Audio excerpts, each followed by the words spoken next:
Martin from BYU Pathway Worldwide. Troy is one of our students. He's a PhD student in our program.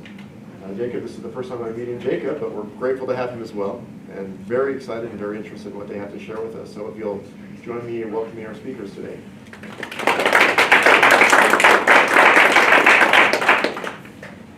Where should I stand? Right here? I feel very overdressed. I'm sorry. It's good to be with you. Is my microphone working okay? For those online, can you hear me? Okay.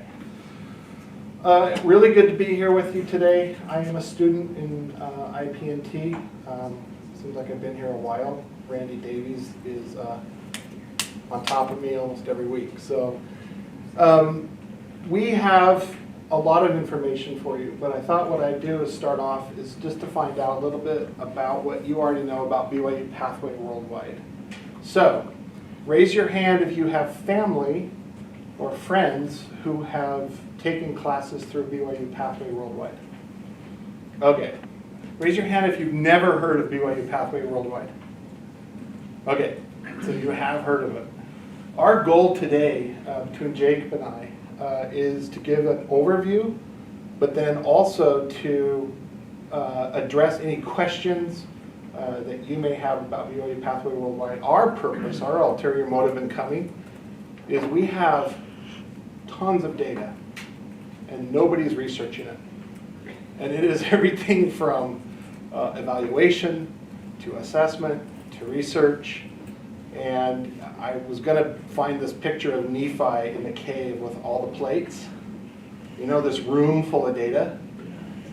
Jacob is Nephi. There you go. So if you are looking for a research topic or a research idea, I promise you Jacob has the data.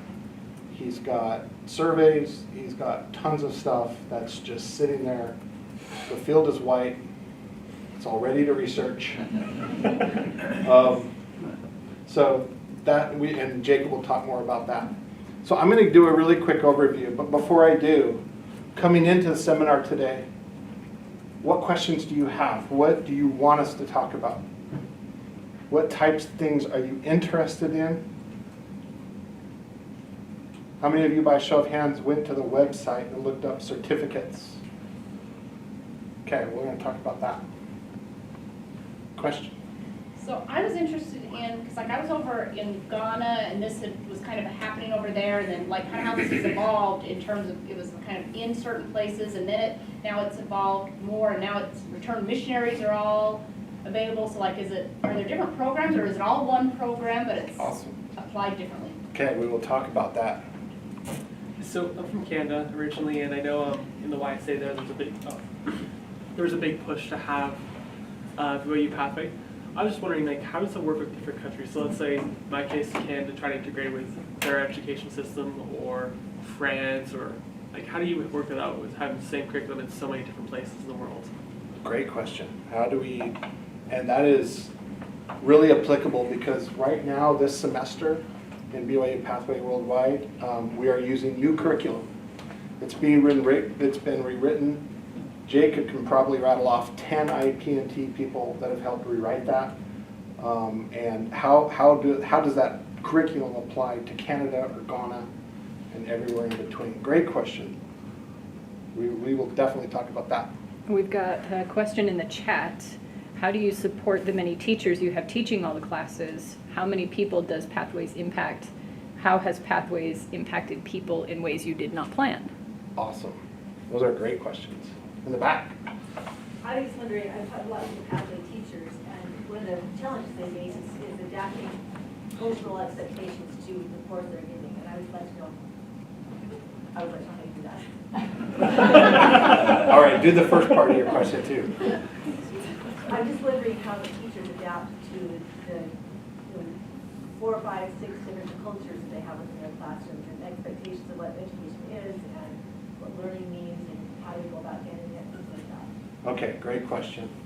In fact, to answer your question right away, yesterday we had a meeting and we found out that we have Pathway students that are doing the entire program on their smartphone in Ghana, writing essays, doing homework, on their smartphone. It's fascinating. I mean, just how the content and how the curriculum is being delivered to various parts of the world. We have gatherings in the South Pacific on islands, and we literally have drones with wireless hubs that hover over neighborhoods so they can connect for pathway gatherings on Thursday nights. Yeah. I'm specifically wondering about things like cultures that don't understand plagiarism or things like that. How do we help those? Or do we just tell them that that's what it is? Or Great. I wonder how you would adapt to those kind of cultural expectations. Great questions. Okay.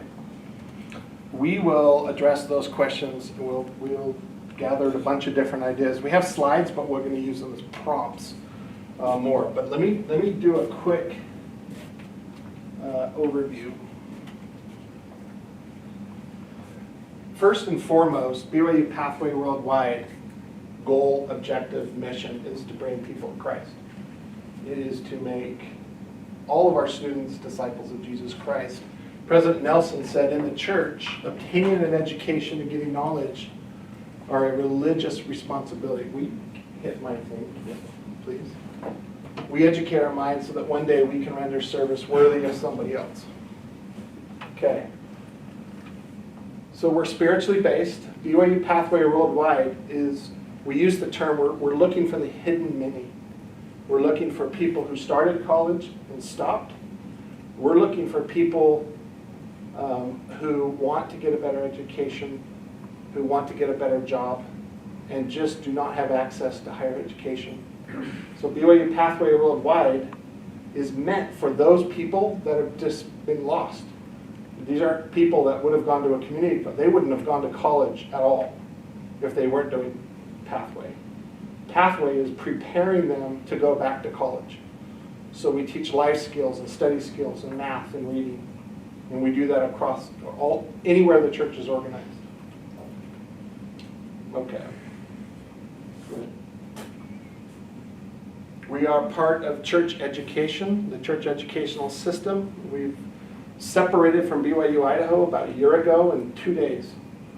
So Pathway has been going on for 10 years. But a year ago, the board separated BYU Pathway from BYU Idaho. All the employees are now in Salt Lake.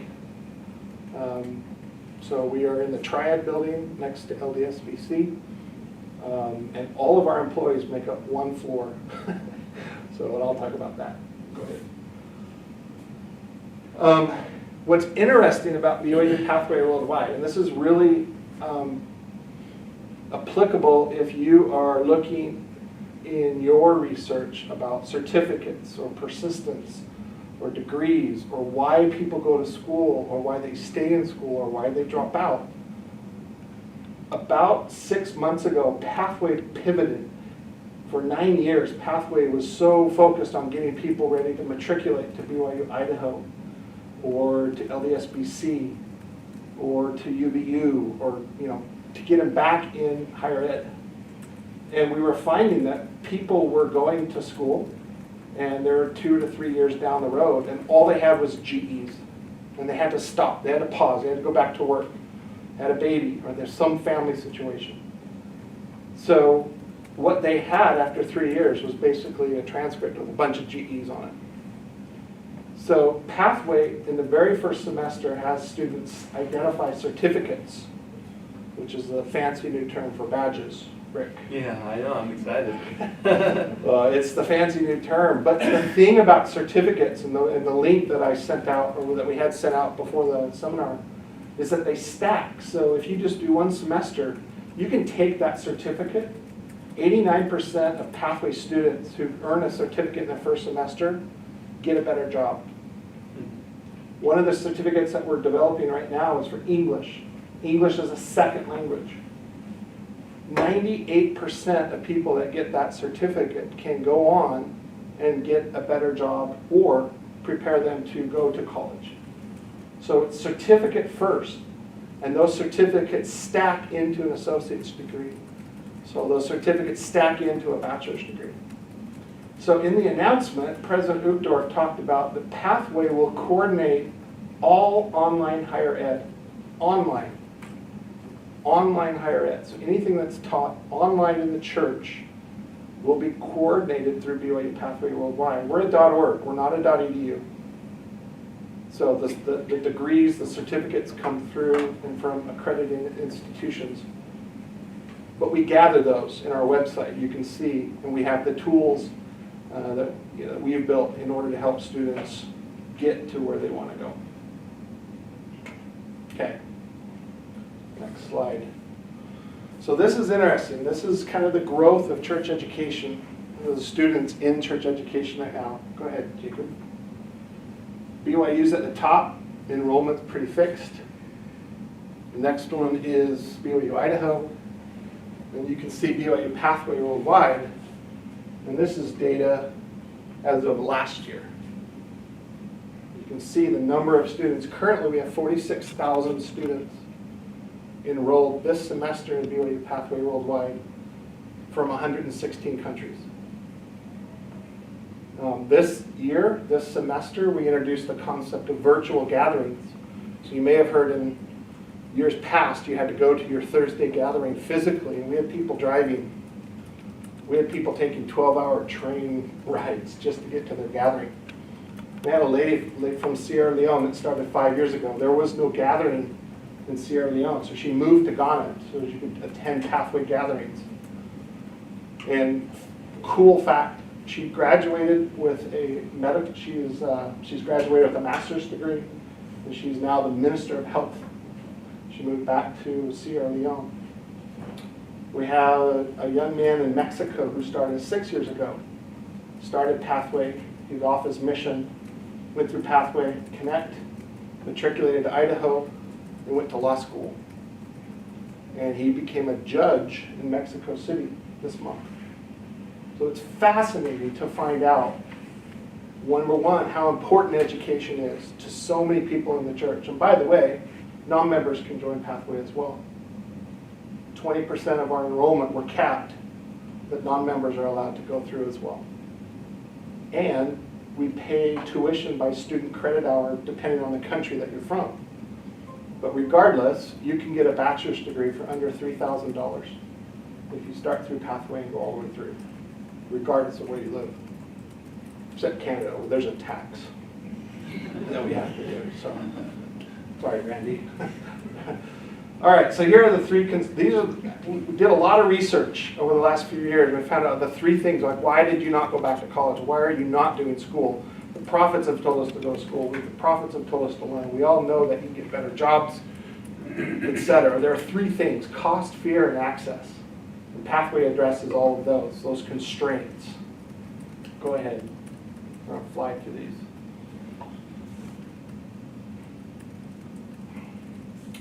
So the guy in the middle is the judge in Mexico City. And I talked about the hidden many. There's just so many. Keep going. Kind of a scatter plot of everywhere where Pathway is going on right now. Next. Okay, let's play a game. Name that Pathway location. Any guesses? Just throw out. Right here. Oh, let's see. Rio de Janeiro, Brazil. These are from last semester. Next one. Guesses? Go ahead. Atlanta. Huh? Atlanta. Atlanta. Let's see. Santo Domingo, Dominican Republic. Okay. Guess? Texas. Texas. Oh, hi. Orem. No, not Orem. God. Where? Port-au-Prince, Haiti. We have more people registered in Haiti than we have at BYU Hawaii right now. Fun fact. There are more people registered in Haiti? Yes. Are they all LDS or they don't have to be LDS? 20% are non-LDS. And they pay $7 per credit hour. Okay. Oh, India. Okay. Okay, go ahead and fly through this. Next. So we have 46,500 students. We have 70 full-time employees. But we have about 48 engineers that work in Riverton. We have 1,600 online adjunct faculty that are actually BYU Idaho employees. We have 2,500 church service missionaries. We have 750, you can read these things. We did a partnership with SRS. And so SRS, if you think they are just a reseller of Pathway. So we've tapped into that church infrastructure. We went from having 15 people to help coordinate Pathway in the different areas. We are organized by areas of the church, so area presidencies. We work with area presidencies. But we leverage and we work down through WSRS, welfare and SRS. I'm just curious, what determines how many students are in the program? Like, what determines that 46,000? Nothing. So, like, I mean, I guess, like, I'm just curious, like, how many students apply, how many students get in? Is 46,000 just the number that we're interested? Or are they, like, 50% of the people who are interested? Or 46,500 were interested and got in. Okay, so, like, it's potentially, like, as big as anyone who wants to get in. We have 100,000 students in Ghana that are in a spreadsheet right now who would like to attend next semester. And the area presidents say, we need to hold back. And the elder Bednar said, don't hold back, let's go. So that's what scares me and Jacob. It's like, there's nothing wrong with holding back, you know. Run and not be weary, code and not write bugs, you know. So yeah, that's kind of scary, but no, it's open. It's open. We don't have an ecclesiastical endorsement. We don't have an ECT test. This is for the hidden many, those people who want to just get back and go. So, and it can scale. We have 50,000 people in our English Connect beta, and it will scale dramatically in the next 3 years. So then, sorry, one last question. So then the number of non-members that can get in is essentially just based on how many members are interested. If it's a 20% cap, they're reliant on how many members are interested in. Yeah, Ross could do the statistics on that, I'm sure. But yeah, but what's interesting is that 38% of all non-members end up joining the church. It's the #1 missionary tool in the church right now. BYU Pathways? Yeah. That's interesting. So, anyway, you had a question, Rick? Well, I think it was the same one. So is 20% a Microphone. cap or? Microphone. Okay. Because I get asked all the time, I talk about BYU Pathway, and people are like, well, is that just for your members? And I guess what I can tell them is there's a certain amount open for non-members Yes. as well. Absolutely, just register. Okay. Yeah. I think they need to know somebody that's in Pathway or know a member of the church. I think there's a connection right there. You can know me. Okay, Put my name we on. just need your name and number, and we'll put it on the website. Question. Do we know, I mean, or what's the background for the choice of 20%? The board. Okay. The board just, so, yeah. It's kind of like church basketball, but, you know, there can only be like 2 non-members on your team. I think it's kind of a carryover from that. I don't know how they do it. There was no research. There's no research. So you mentioned earlier about 100,000 people signed up in Ghana. So Yes. theoretically, if they all signed up, you got 20,000 more Yeah. non-members. Just Yes. without a doubt. Correct. Fun for you. 120. Yeah, it is fun. It's awesome. I want to know, like, what's the time horizon they're in the program and how many stay or how many sign up and how long what's the? I have a slide for that. All right, let's go to that. Well, we're gonna go through this really quick. That's boring. Actually, I was curious about that. That's even more boring. Next one. Okay, that's not boring, but we're not gonna talk about it. Okay, next. Oh, quantitative reasoning. Oh, look at that graphic. Writing and communication. So, when I talk about new BYU Pathway curriculum, we used to have a class on writing. We used to have a class on math. And then we got rid of those, and we have reading, writing, and math in all of the courses. And to represent that, I guess we use that cool little sine wave or something. DNA. You know about that? You know about the? Okay, you can talk about that later. All right, next. So, this is my PhD research. And it kind of answers the question that was just asked. It's really interesting, the persistence, what makes them stop, what makes them go, what makes them continue on. Before, the focus and emphasis on certificates, 67%. Completed pathway. Pathway is just 3 semesters, it's 1 year. And then we prepare them in that 3rd semester to start thinking about a major and start thinking about certificates. And I'll show you the tool that we just built this year to do that. But ever since we pivoted to focus on certificates, the last 3 semesters now, 85% decide to go on. And so my personal research is why? Like, what about earning a certificate or a badge? Badge. Yeah, every time I say that, right? Say it again. A credential, whatever, throw in a, but when they have that, there's something that makes them want to keep going. Even though they can take that and go get a job, and they are getting jobs, they are taking badges and certificates. And we have, and Jacob has all the data for that if you're interested in what certificates and how did the curriculum change, and what about online, what about blended, what about flipped and flip and blended online, and all those things.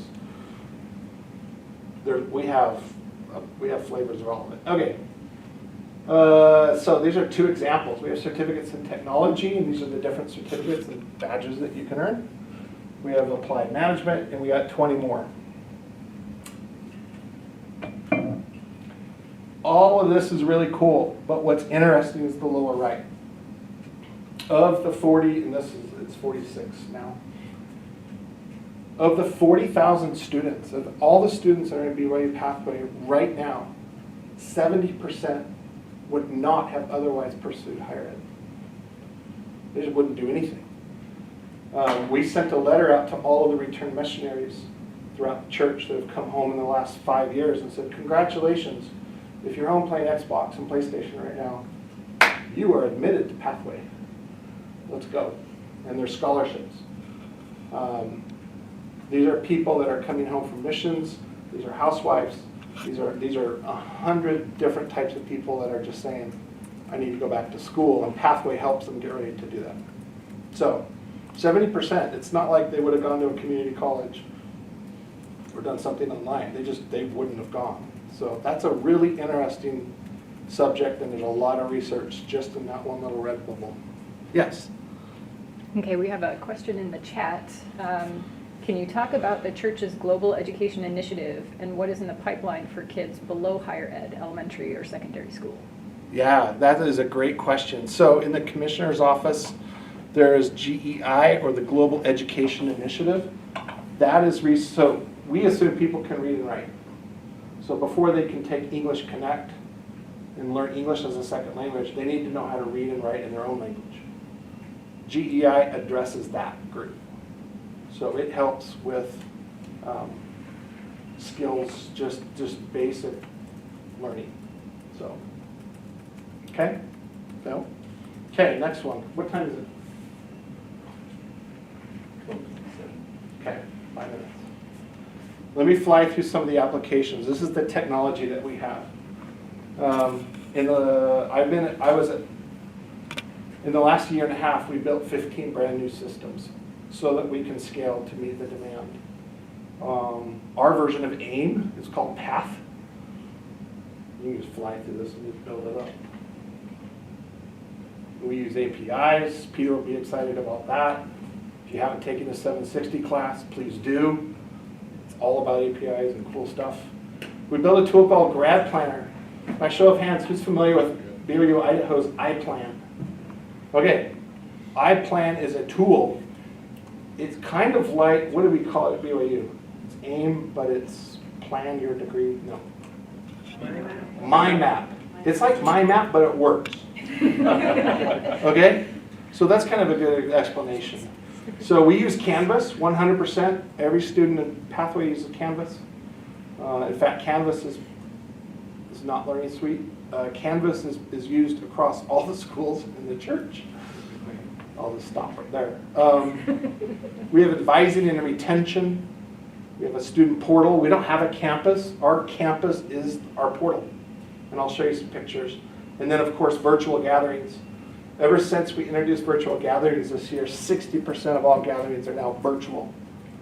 So, and let's go, I'll show you a picture. This is an example of what a virtual gathering looks like. You'll notice to see that there are missionaries in every gathering.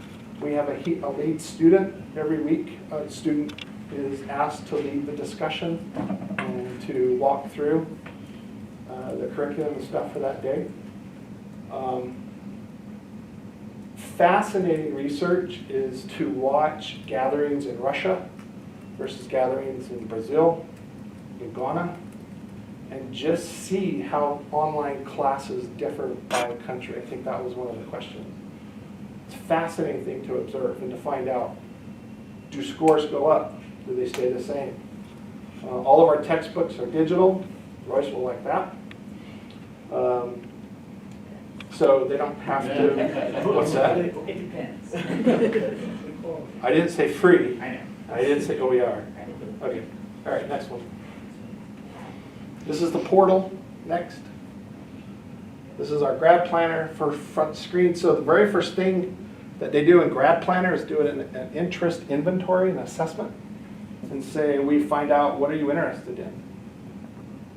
Tons of research there that no one's doing anything with. But from that, we suggest degrees based on what they're interested in. So, fly through this. We ask them to select 3 certificates. Question? So I'm curious, with that interests thing where you suggest degrees? Yeah. What is that based on? Like, how do you inform your suggestions to them? And how do we tweak it so that it tells them about us? Great question. Take it. We'll be here in about 3 minutes. Okay. Okay. So this is our grad planner. Take a peek. Next screen. So they select 3 certificates. Next. And then what we do, that green register button is magic. It literally pushes their mind map into Canvas and registers them for that semester. That's why I said it's like mind map, but okay, next. They can make changes, of course. Like if we ask them how many credit hours do you want to take, when do you want to take these classes, and we do all this stuff in the back end, update them right there. Okay, that's me. Did that help? Is that an overview? Okay, now the good stuff. Jake.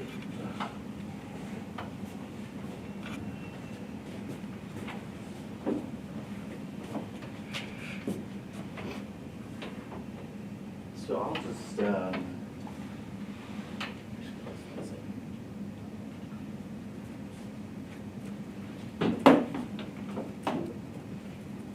tell a little bit about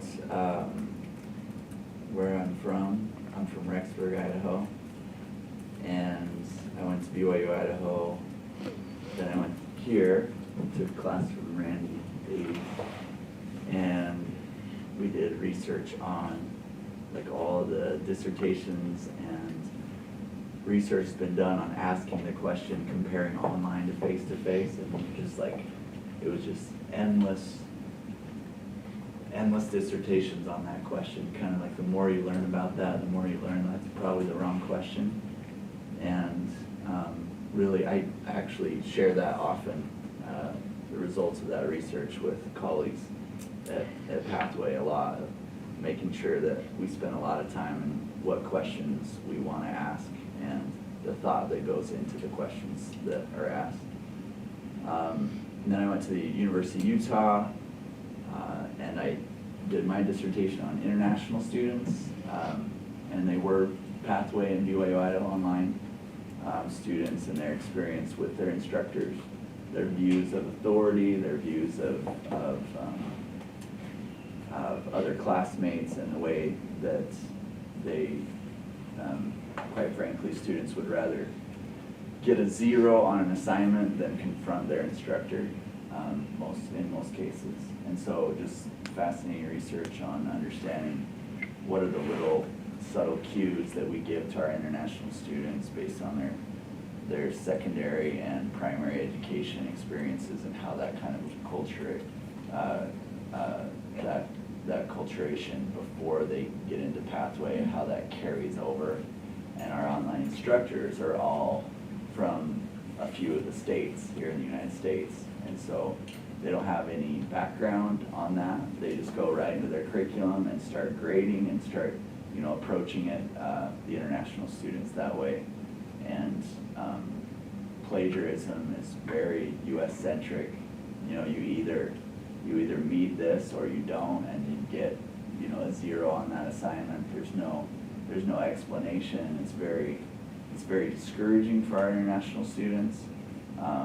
They don't, again, they would, and then when they do get a 0 on their assignment or even get in trouble, so to speak, with our dean of students, and instructors are complaining consistently about these students and how dishonest they're being, etc. Our international students, when we interview them and talk to them, they would say, they would say like, oh, Pathway was amazing, I have no problems with it. But then we would go in and analyze their actual behaviors and maybe talk with others, church leaders or others in that area, where the students were sharing what they really felt. They wouldn't share with me as the researcher all that experience.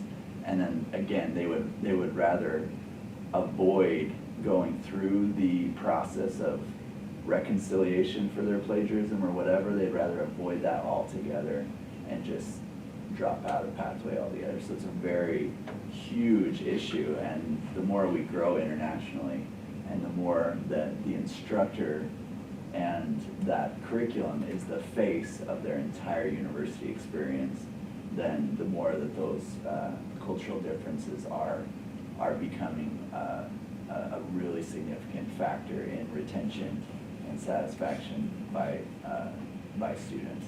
My wife has taught the introductory pathway course for the last, ever since it started, and to this day she just struggles, and I have to kind of do some therapy one-on-one with my wife to say, like, this student is from Ghana. When I was here at BYU, I was in the comparative international development education emphasis in education leadership with McLean's Georgia, and you just get very, very familiar with their primary and secondary education experience. And so it just makes sense when I hear my wife say, like, can you believe this student approached this assignment in this way? And it's, calm down, this is very normal. They're literally, that's the way they were, taught to approach this assignment. And it's fascinating seeing those culture clashes. Yes? So I'm dealing with an international student group much like this, and have had lots of exciting plagiarism experiences, including having a student plagiarize me to me. Sure. Which was fun. And so I'm dealing with this all the Saturday Night time. Live clip? No, It's a beauty. but I feel like a Saturday Night Live Live, clip a lot of the plagiarism, time. go see that one, it's one of the best ones, yeah. Okay. Keep going. We just switched from a curriculum that was 12 years old, and I would characterize as saying it was kind of global north-centric, because those were the students who naturally bubbled to the top, Yes. to one which is a little bit, it was still written by straight white women in Provo, Utah, Sure. but it's a little more Which is where my multicultural. wife is from, yes. All right. And having just an assignment that was given by, it was about the TED Talk by Chimamanda Ngozi Adichie, Okay, has made different students bubble to the top.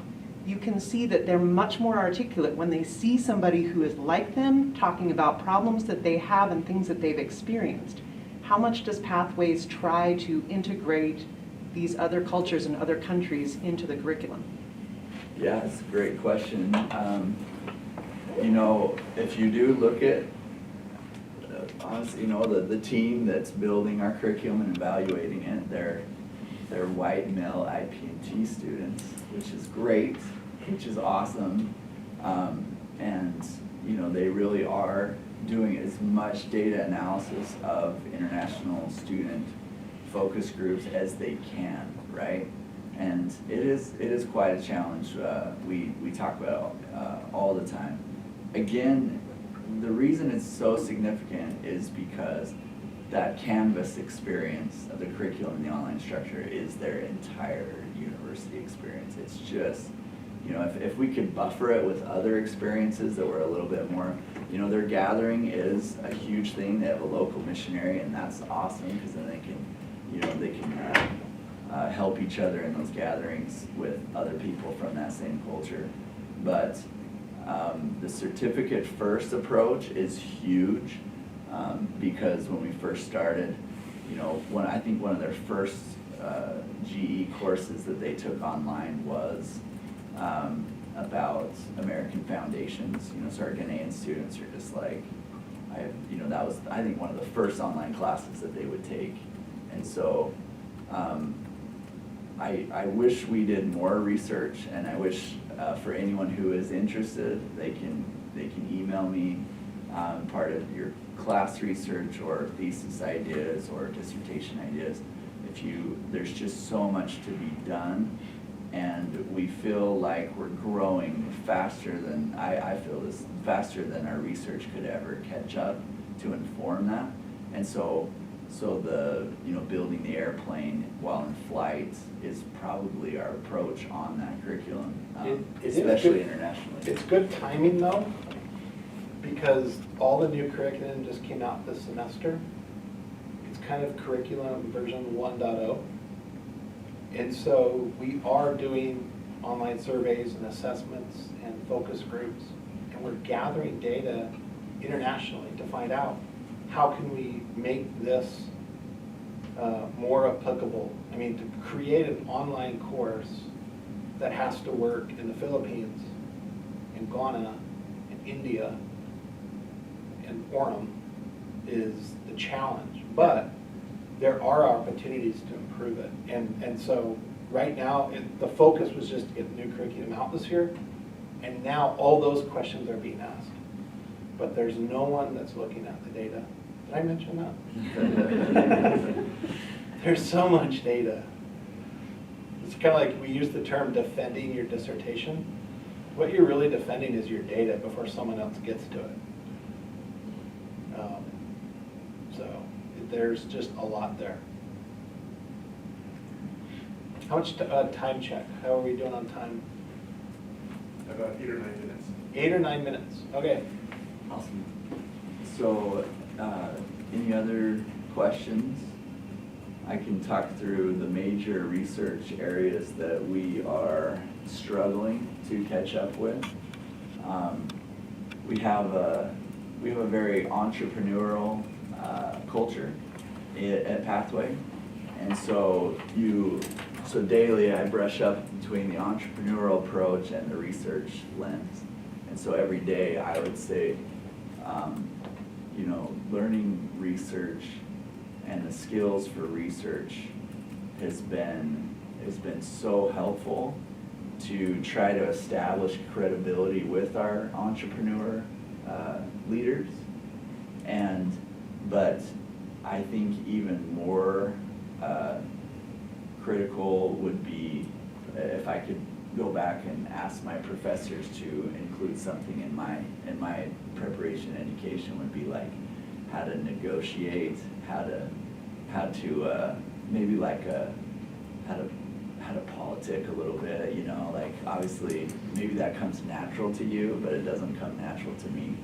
And so finding a way to where you have a voice at that table of where the key decisions and policies are being decided upon, having, like, you know, just like Oliver Twist, you know, like, can I have, you know, a little bit more of your time, or, you know, getting a place at that table has probably been the most difficult challenge. And definitely having the credibility of the research skills and the credibility of the analysis is more of the long arc of swaying some of that policy and decisions of the curriculum that are affecting tens of thousands of students. But those, yes.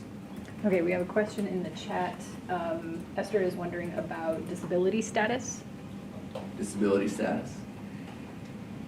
Yes. So Pathway 3 courses, 3 semesters to prepare for BYU Idaho Online and other potential LDSBC certificates and other partners, as Troy mentioned.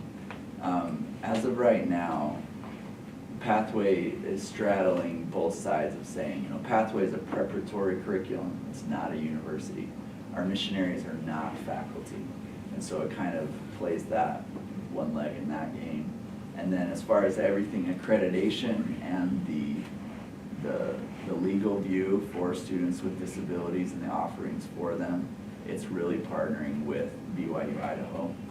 And BYU Idaho does theirs in higher education law, which is different than K through 12, especially since we're domestic and international.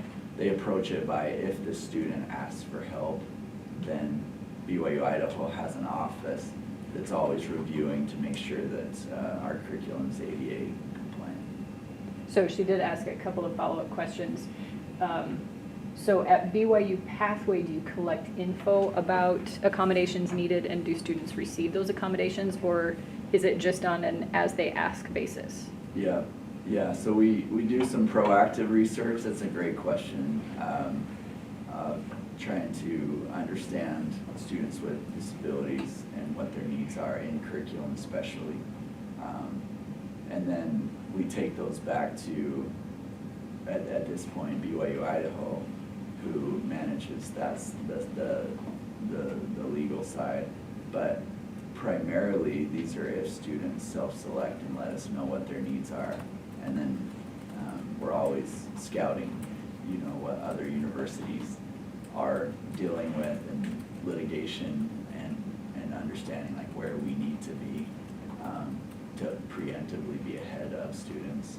But it's more through that lens of trying to, it's a lens of risk management, and then there's the smaller representation of the table, I think, where it's saying, hey, what about their curriculum experience?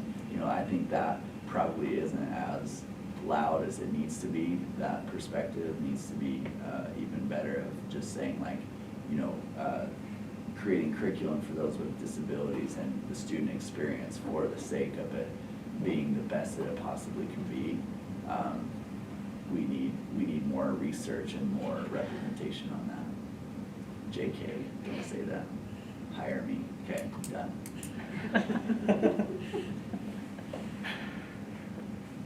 Yeah, so the accommodations for students are when they let our office of disabilities know at BYU Idaho, and then the instructor gets a notification.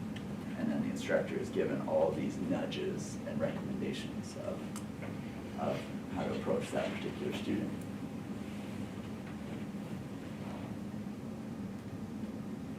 Next question. Yes? So I was kind of wondering how BYU, Pathway navigates all the different issues of different countries. So going back to at least Canada, they have certain standards you have to meet before you get to higher ed. And in some cases, let's say someone from Canada wants to get their bachelor's, but they don't want to take a BYU or an American partner. Yep. Or let's say you have someone from Ghana who wants to take a university that's local to Africa. Yep. How do students do that? Like, do you have enough partnerships for that, or how's that work? Not yet. It's a great question. Not yet. It's an area that we're actually looking.